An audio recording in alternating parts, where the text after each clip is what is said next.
Using an adjustable zig can be a really effective way to catch carp, especially on deeper waters. But why would you use an adjustable zig over the conventional zig? Well, for me, there are three main reasons. The first reason relates to the playing and landing of a fish.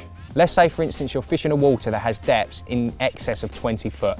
If you wanted to position a bait high up in that water and you were to use a conventional zig, not only are you going to have trouble casting that zig, but when it comes to landing the fish, you're not going to be able to position yourself close enough to the water to actually get the fish in the landing net. However, when you use an adjustable zig, on the take, the lead is going to slide down to the zig float and you're going to be playing the carp on a much more comfortable length of line. Now, the second reason I love using an adjustable zig is that it allows me to fish at different depths throughout the water column without the need for actually having to tie a new rig.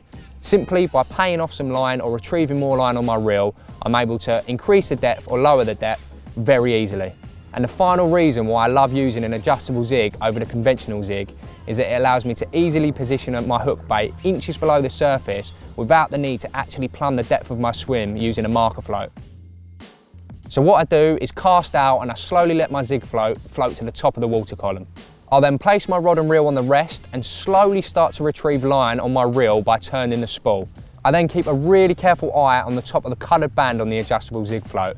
Our zig floats actually come with two coloured bands, an orange and a black, which are appropriate for different light conditions on the day. And as soon as I see that coloured band dip below the surface, I then know that the only line left on the surface is the length of my hook link.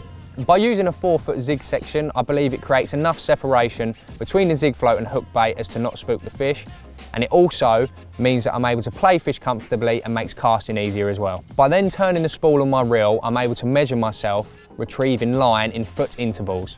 After I've retrieved 4 foot, I know that my hook bait is now positioned just under the surface, and any additional line I retrieve is going to be the exact distance in which my hook bait is positioned below the surface.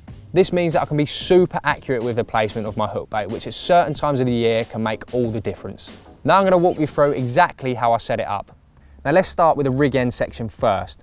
All you're really doing is attaching a conventional zig rig to the top of your adjustable zig float. So the first thing I do is take a spool of 10-pound zig float and create an overhand knot to form my hair. I then slide on my chosen hook bait.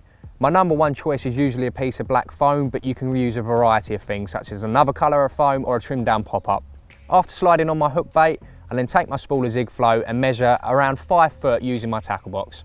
I usually take a foot or so more of what I actually need, as this gives me a little bit more to play with when forming the rest of the rig. I then take my chosen hook, and for me, when it comes to zig fishing, it's always a floater claw. I'll then form my knotless knot and make sure that the hook bait is really tight to the shank of the hook.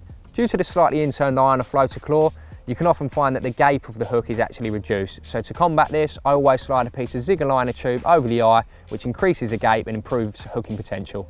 It's at this point I'll then slide on a hook link sleeve, measure the depth back to 4 foot and secure this in place using a figure of 8 loop knot.